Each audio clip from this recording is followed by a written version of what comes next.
Hi, I'm Scott Sauls. Welcome to my new podcast called That's a Great Question. Our aim here each time is to provide meaningful engagement with some of life's most pressing and ultimate questions from a gospel-centered lens. This message is part of an 8-part series called Life's Too Short to Miss the Point.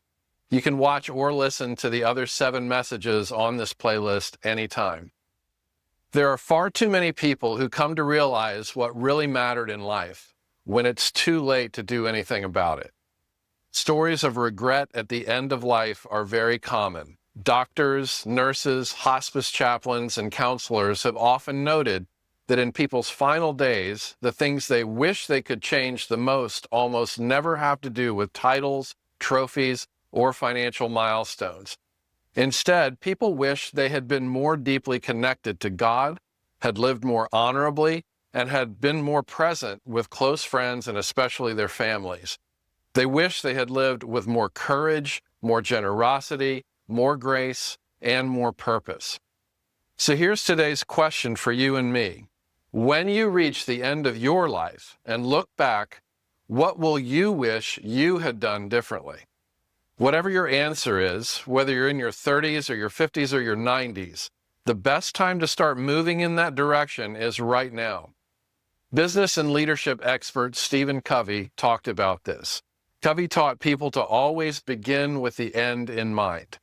He pointed out that at the end of your life, you won't be remembered by what you meant to do or by the person you wanted to be, but by what you actually did and the person you actually were.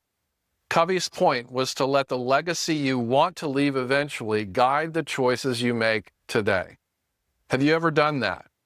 Have you ever taken time to imagine your own funeral and how the people you care about most might remember you and talk about you after you're gone? It may sound morbid, but it can be a fruitful exercise to go through. In fact, Covey often had people do this very thing, to visualize their own funeral and what eulogies from colleagues and friends and especially family would say. That vision, if we hold on to it, can quickly clarify our priorities in life. None of us will want to be remembered for having a luxury car or ripped biceps and a six-pack or an impressive title at work, even though these things are fine. But what we will want to be remembered for is our love, our integrity, and our faith, not as human doings, but as human beings. The Bible speaks with clarity on this.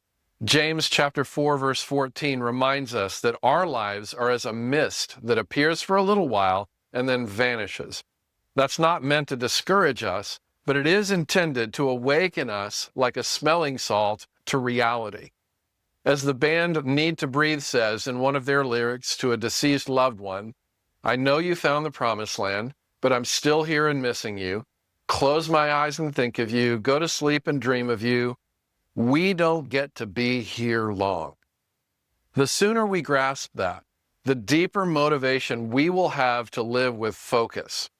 In Psalm 39, King David prays this way, "Show me, Lord, my life's end and the number of my days. Let me know how fleeting my life is. You have made my days a mere handbreadth. The span of my years is as nothing before you."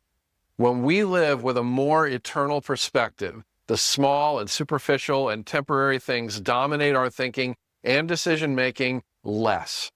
And the more important things, and especially the more important people, start to rise to the surface.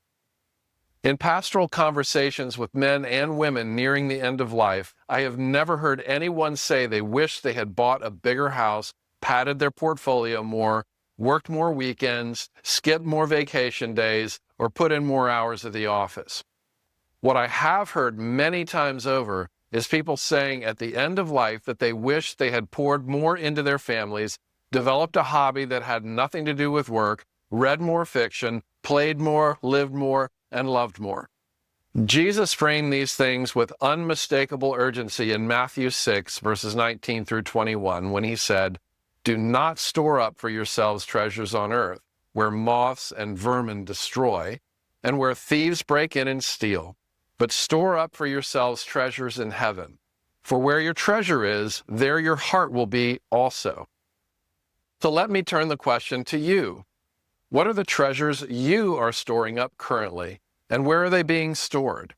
And taking this into the future, what do you think you will one day wish you had done differently? Maybe you'd wish you had invested more in your family than in your job, or that you had forgiven someone instead of holding on to a grudge. You might wish you'd taken better care of your health or spent more time nurturing your relationship with Christ. Deep down, we often know where our priorities have gotten out of whack. That nagging sense that says, I've put off doing X, Y, and Z for far too long, might be the very thing worth paying attention to. And the good news is, if you're hearing this, it's not too late and you're not too late. None of us can change the past, but we can make different decisions for the future. We can reverse course in a way that will increase gratitude and minimize regret whenever our time comes. A few years back, I found myself in what some might call a season of midlife disillusionment. On the outside, things looked good for me. By most measures, I was living a happy and successful life, at least as people saw it. But inwardly, and in some relationships, I felt neither happy nor successful. That tension forced me to slow down and to take an honest inventory of my life. I began to see that I had been putting off things that mattered most: unhurried conversations, more focus on and investment in those who will be at my funeral, less focus and less investment in those who won't be at my funeral, deeper, less distracted time with God, and the prioritization of things like character, integrity, and serenity that tend to flow from these neglected priorities. It wasn't easy to admit that even as a pastor who has preached to others for years about these kinds of priorities, I had let some of them slip in my own life rhythms. Since then, I've made some deliberate changes. I used to work around 70 hours a week.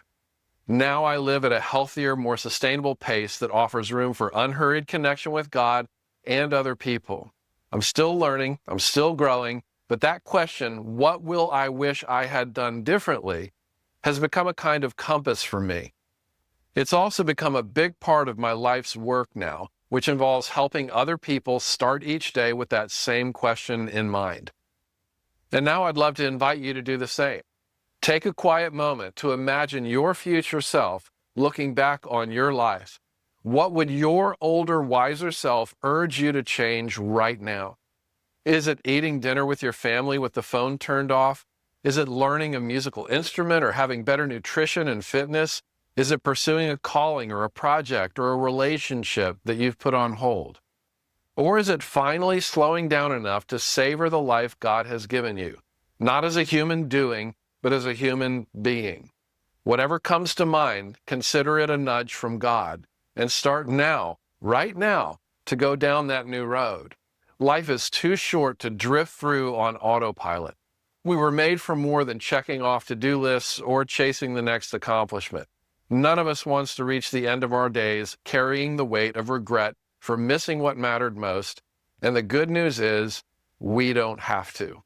We can ask God, even today, for the wisdom and the courage to live with the end in mind, and then begin making the necessary shifts toward people, purpose, and the stuff that lasts. Near the end of his life, the Apostle Paul said to a younger mentee and protege named Timothy, I have fought the good fight. I have finished the race. I have kept the faith. That's 2 Timothy 4, verse 7. Paul had poured himself into a life tethered to God, to people, and to the stuff that lasts. Wouldn't it be a gift to be able to say similar things when our own time comes? Picture finishing your life and being able to say, I wasn't perfect, but I think I loved well. I said sorry where I needed to say I was sorry, and I forgave where I needed to forgive. I didn't sweat the small stuff, and I majored on the majors. I invested myself in the people and pursuits that mattered most. That kind of legacy doesn't just happen. It has to be built. It has to be nurtured and nourished day by day through intentional living. And right now is the best time to start.